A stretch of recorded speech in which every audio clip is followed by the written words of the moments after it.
Hello guys, this is Dominic from Sales and Pepper. So today we will record a new episode of Sales and Pepper interviews, and I'm very happy to have a guest from one of my favorite apps here, from Blinkinst. His name is Mertcan Uzun, and he's working for people, culture and community at Blinkinst. So Mertcan, do you want to introduce yourself? Yes, my name is Mertcan. I was born and raised in Turkey, moved to Berlin 8 years ago.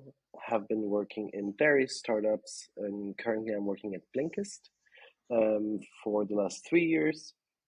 I'm mainly responsible for anything that is related culture and community, with a high focus on diversity, inclusion, and belonging. So my team's main task is that we have an inclusive workplace where everyone has a sense of belonging, which leads to hopefully a diversification of the workforce. That's what I do. That's interesting. And so I feel like I'm working for Pleo, as most probably already know, but Which is, by the way, one of our favorite tools at Blinkist. yeah, you're a customer, that's true. Yes. Mention, but what I think, what I see at Pleo is that we also have kind of a team who's working on the topic, right? So I think it's a culture question, right? If company have someone taking care about inclusion, and do you take it serious? What's your maybe you can tell a little bit about how did you end up Mm, working in this area? Because I think it's nothing like you leaving school and say, I want to be yeah. a diversity inclusion manager, but what's your career progression like? Mm. How did you end up working in this area and for that company? So the reason that I moved to Berlin was to do research. So I was initially in academia, and I was doing research on labor market discrimination against LGBTQI plus community. Like, how do we discriminate towards this group, and why do we do it? And then there was a moment where I decided that I don't want to stay in academia, and also I needed to earn money. And it's especially harder for people who live in big cities, and if you're a minority yourself, and if you're coming from a migrant background, it's harder for you to have money, make money. So for me, making money was very necessary. And then I ended up in the startup world, and I started my career within the field of recruitment. So I started everything as a recruitment, and I value recruitment quite a lot because I think that's the gate for any company. So if you really want to work on diversity and inclusion, that is the very first places that you have to start. Like, how do you make people get into your company? And then, obviously, with my experience studying labor market discrimination, I had theoretical experience on that. And the companies that I worked for, they also wanted to benefit from those theories that I studied and learned. And that is how I kind of started. And then the biggest, like, an official way that I start working on this started at Blinkist. And it started from the very beginning because Blinkist back then 3 years ago had a very bottom-up request from our team members asking the leadership team, what are we doing for inclusion, diversity, and belonging? And truth told, back then, they didn't have any answers. And when they saw someone like me in the pipeline who was a recruiter, and who they were looking for a recruiter, but also with D&I background, I think that's one of the main reasons that I got this job. And as I started as a recruiter, I kind of moved into more outside of recruitment, and really specifically focusing on these topics, and that's how it started. And I am the person who is leading these initiatives. But obviously, we want to create a culture, and also at Blinkist, that everyone shares this responsibility, because we all play a part. But the biggest role, and I think the biggest D&I lead in any company, should be a CEO. It's their main job to make sure that their company is inclusive, that people has a sense of belonging and seeks for diversification. Yeah. What would you say, like, what makes a company, or what makes a diverse and inclusive culture at companies? What is it that makes it different? Actions and money. So the first question is, what are the tangible actions that you're taking in your company? And the second one is how much money you are actually spending on these topics in the organization. Most of the organizations that I see, they want to do things without spending any money, and with like most of the time a heavy emotional labor and free labor. And those companies, I often see that they don't succeed, they fail. And if those companies are hearing me right now, you're gonna fail. If you don't spend money, if you don't take any actions, there's no way in this world that you're going to be successful. And you're going to be one of those companies who are going to be talked about their initiatives or how great their diversity and inclusion is. And that's the sad Yeah. truth about this topic. Yeah, and then it's actually a waste of time, right? So Yeah, I think if it's a waste yeah, of energy. great. Well, I think for me it's super interesting because I feel like looking to my own challenges in my team, especially in the German sales team, we're struggling a little bit with the diversity right now because the main problem I see in sales is generally is very you have a lot of men's working in sales, so it's very hard to make it exclusive because if you have like 10 applicants, probably at like minimum like at least one is maybe female, right? So that's Mm, I mean that's not all what is diversity about, but that's where it starts for me actually. If you have like 15 people working in sales and 14 is male, that's not very attractive also for women to start working a career in sales right now. So how can you make it more like how do you attract more or make it more diverse in this case, and if the market is a little bit um yeah critical, let's say it mm, like this, or mm. different. So I don't believe, so no one can make me believe that there's uh, not a group of people out there, like there's a lack of specific groups. I don't think Yeah. there are like lack of women or female candidates out there. I think there are sales women out there who are probably more successful than plenty of men. I think the problem is defining yourself. Who am I, and who am I talking to? Mhm. You said that, let's say, let's stick with the example. You are 14 men. It was just an example. It's not Just an 14. example. Yeah. Luckily it was just Let's keep that. I would assume that 14 men and their network and their attitude is impacting who is applying to your company. I think what you need to do is you need to be very purposeful and very target focused. Like you have to say, okay, right now I have one woman in my team. How many more women I want to go? What is my target? Set that target and then say, how much money am I going to spend? Pay more. If you're struggling to get candidates um, from minority groups, make a statement and say that we're going to pay above average for those positions and onboard those people. Pay to job boards that are specifically focusing on those communities. But yeah. if you just use your ATS application tracking system and their algorithm, most of our algorithms today that we have are built by white male cisgender people, and there are research suggesting that tools that are built, even if it's an AI can be biased because they're being built by specific people.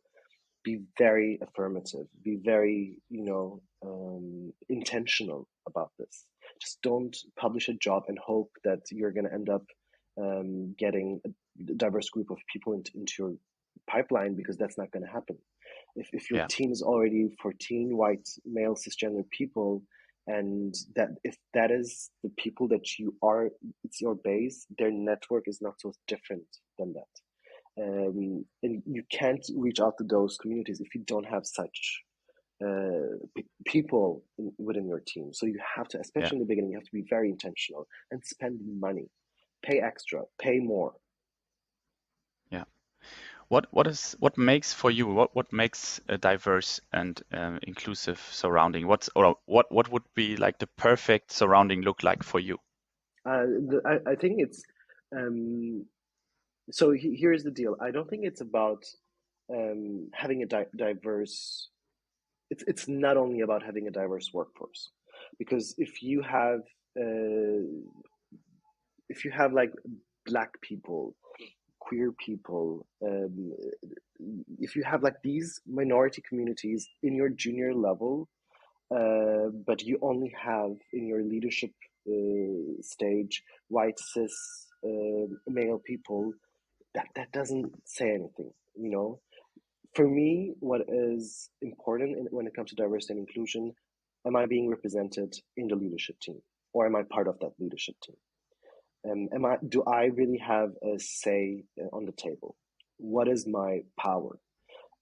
If you have 50% men, 50% women within your organization, I hear so many organizations celebrating that achievement, but just to fit stereotypes. You see, Yeah. most of the jobs that are very much stereotypically defined by women are occupied by women, and then you have a team of men running the IT, you know. Or sometimes I like, there's like so many stereotypical things that we feed into and then we celebrate, which is in my opinion a very fake version of diversity and inclusion. How many women in your leadership team? How many lesbian women, gay men are in your leadership team? Do you have any black leadership team members? What is your representation for black women in your leadership team? I think these are the real questions, and these are the questions that we need to ask, because diversity and inclusion can fit into today's society's very flawed and falsified stereotypical norms. Yeah. You mentioned before that it's also very important to not only to take actions, but also to spend money on it. Yes. Do you have some examples? Like if you, I think we have many people listening in from different companies. So what exactly could they do to make their workplace more inclusive and diverse? And what actions could they take, and where could they spend their money on? Take your yearly 20% budget for, let's say, talent acquisition, and make sure that that's going to be spent on an agency that is very much focusing on reaching out to diverse communities and sharing your jobs. Spend that money on job ads that are for specific communities, and use on events that are focusing on minority communities and promote your jobs in those events. So that's the 20% that you should use. And this is mostly focusing on, let's say, the diversification from the talent acquisition teams. Internally, create a budget for minority coaching.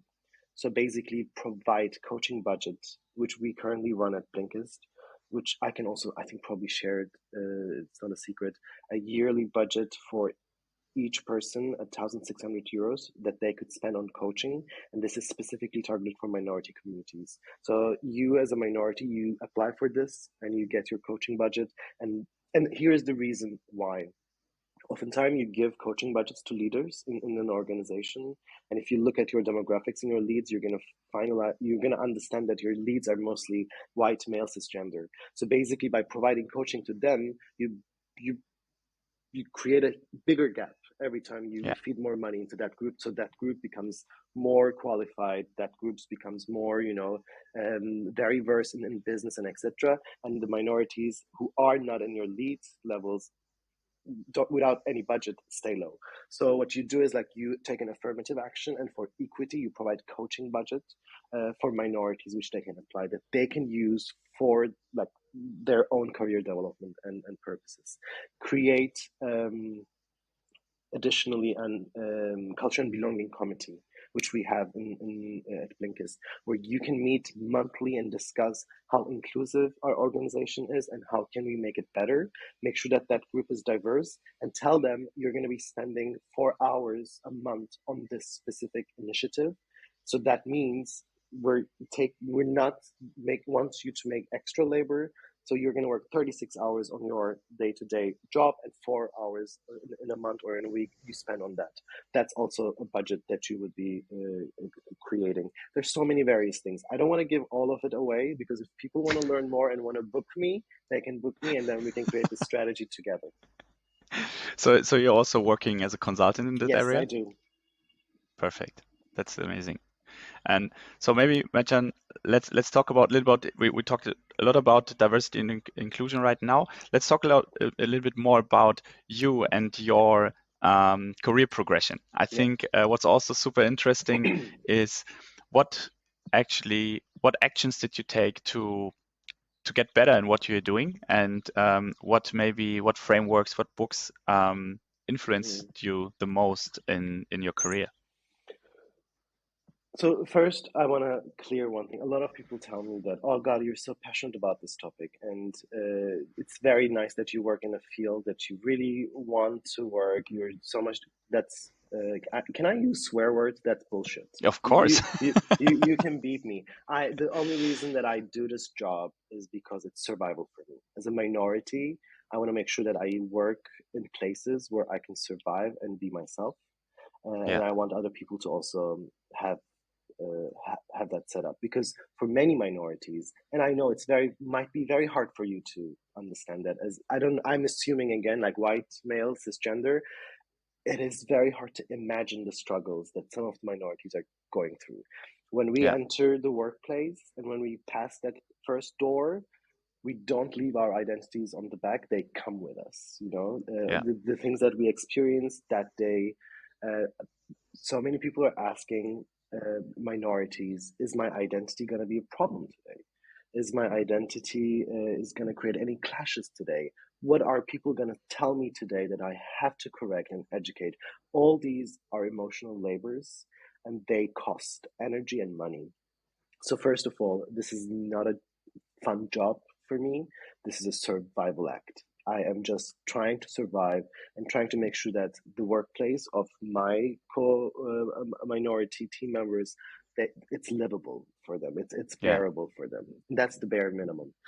Um, I think the things that I've done and read are very much theoretical, but the way that I learned in this job is I one thing that I'm really regretful, but also very grateful, is like my own identity has been shaping my career a lot. But there is one book that was very influential for me, that really changed my perception, my mind. It's a very long theoretical book. It's a French from a French feminist writer, and it's called The Second Sex. And so basically, in the second sex, I think the writer's name is Simone de Beauvoir. It's a French name, and she basically talks about how society made um, the woman, the female, as the second sex, and prioritize the male, and how it's like the societal construction. And she says something very interesting, and I think that's very powerful. And she says, one does not born woman, but becomes one.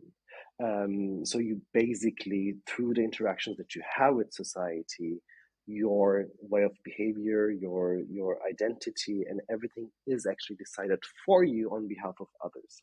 And I think that happens today still in the workplace. This book is quite old, and that was for me the aha moment where I said, "Oh fuck!" Like everything, like the way that I'm here today, and the way that I am defined by others is actually a creation of society, and it could be wrong, because whatever we yeah, define in our head, it's not scientific. It could be wrong, and it's yeah, just because of the it could have been different as well.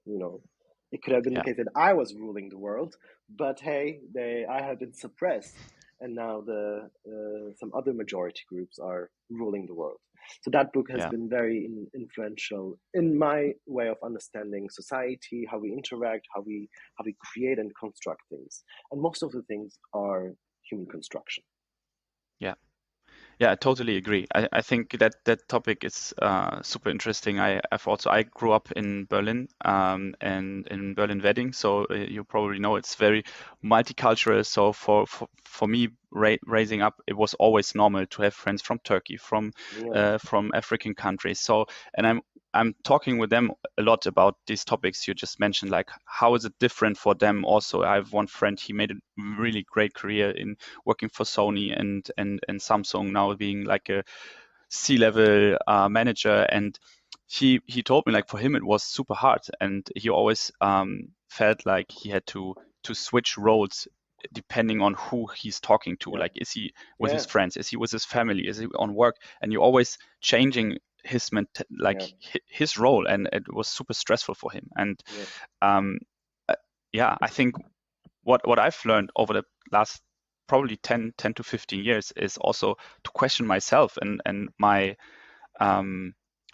what I'm thinking and why do I think like Mhm. this? Because what you described is you grew up in a certain way and Yeah. you get the I'm probably sure everyone gets like the thoughts of their parents like Yeah. Yeah. implemented in their heads, right? But Or their here's the family. beautiful thing. Here's the beautiful thing.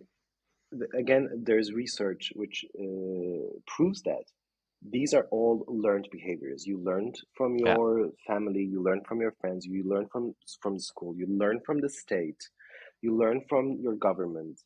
It's a constant learning, but the beautiful thing is you can unlearn what you learned and you can learn yeah, something new.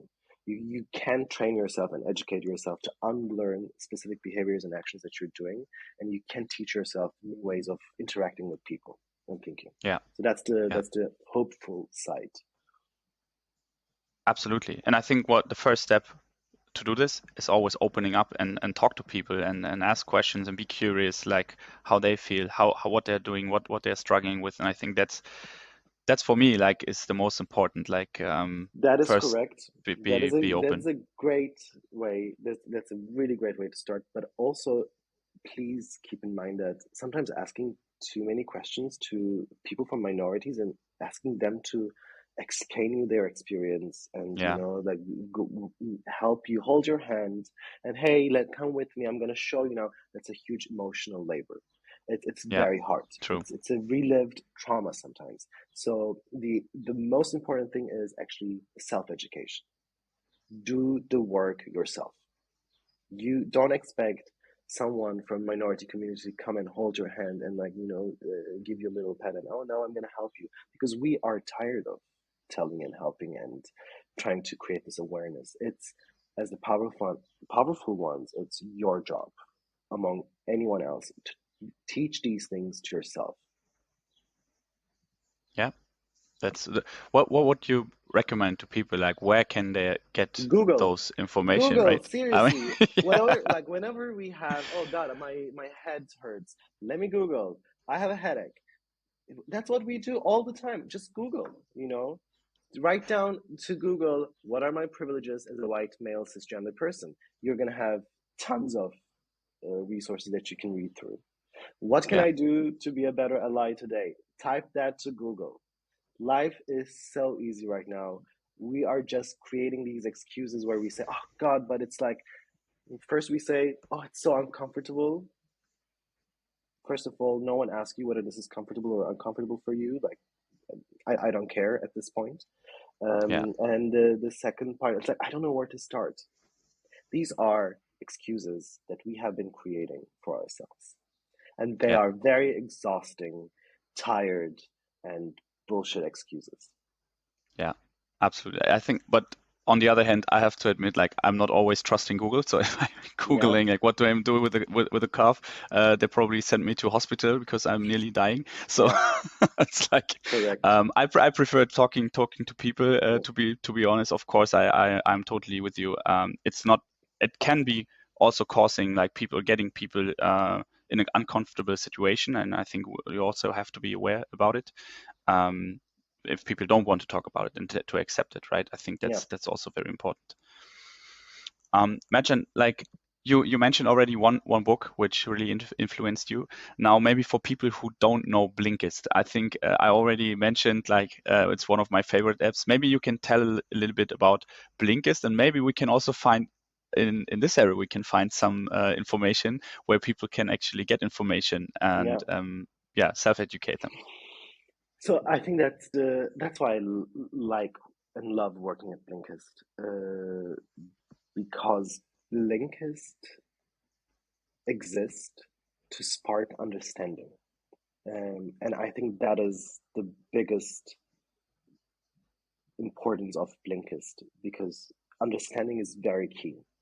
most of the struggles that we currently have in this world is due to not being able to understand. So what Blinkist does is we take nonfiction content and make it digestible in 15 minutes.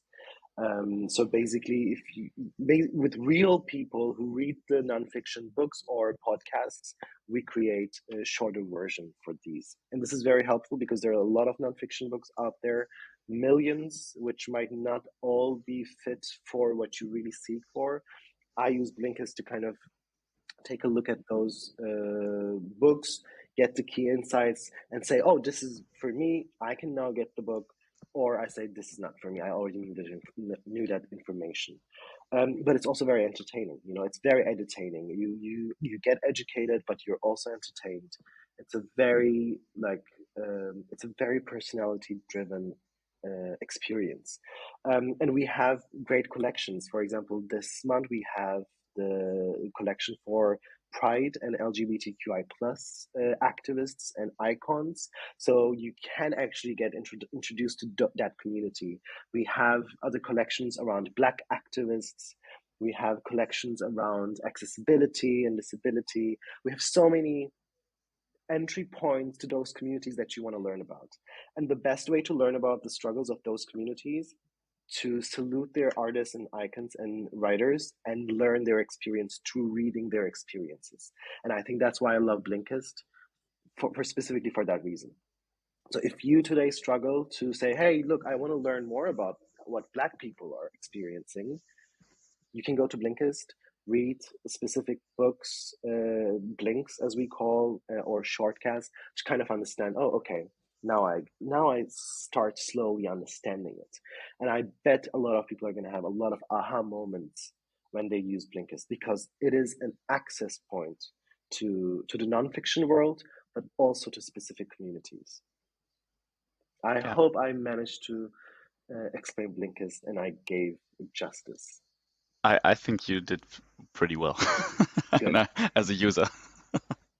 No, I really think also for me it's quite helpful because you know we all have lots of stuff to do. We're sitting and watching Netflix all the time, Yeah. right? So I think that's a really nice way to you sit in the S-Bahn or going somewhere and you always find 10 to 15 minutes. That's Yeah. no excuse for me. And that's if what you described, sometimes I was a little bit disappointed because people were telling me about books. I bought it and then I thought, okay, no, that's Yeah. nothing for me. Yeah. And you spend like 30, 40 euros on it, and then you give it away. So I think that's why I really love Blinkist as well. It's like you get the insights, and then you can decide, do I want to read the whole book Yeah. or not? Yeah. Yeah. Mertcan, also, we are now having 3 more minutes Yes. here in the podcast. In the end, I'm always asking for a little advice for our listeners. So, what would you like to tell the people? How can they improve in their work area, and maybe also advice for people actually struggling at the moment in their work environment right now? What kind of tips can you give them to be more happy in their workplace? Um, I'm gonna give an advice on being inclusive, not being happy. Okay, Um, don't because worry. happiness is important, but in my opinion, being inclusive is way more important. And my advice to everyone is, in the era of speed, in the moment where speed is being glorified, from time to time, choose to pause. And here's the reason: the unconscious bias and this discrimination, the judgmental mindset that we do in our brain is due to speed. We want to be fast. We want to be on time. We want to, we want to roll the dice constantly and all the time. And in those moments, our unconscious bias always wins. So pause at times and judge and question your own behaviors and your actions and ask yourself, did I say the right thing? Did I do the right thing? Was I inclusive, or did I exclude someone, something, somewhere? That's my advice. That's a really good advice. And I can tell we also had just I think last week we had an unconscious bias training at Pleo, and Nice. our Who ran people it? manager. I didn't remember running that session. So You didn't. We have I someone did. also. I Wow. told you we have Damn also it. a workplace and experience manager. But Nice. yeah, I think maybe it would be a good idea to also connect both of you so you can Probably. discuss, because Yeah. she's also running those courses for other companies. So Yeah. Yeah. I will make an introduction Yes. afterwards. Do that. Nice. Mertcan, it's already 30 minutes, so I Yes. think for me it was very interesting to also to get a little bit more about it, and also what I can do to make our workplace more inclusive. And I would definitely take a look also afterwards and Google something. So Yes. um, thank you very much to being my Thank guest you. today. I hope you enjoyed it, and yeah, hope to talk to you soon. Yes. Talk to you soon. Bye. Bye bye.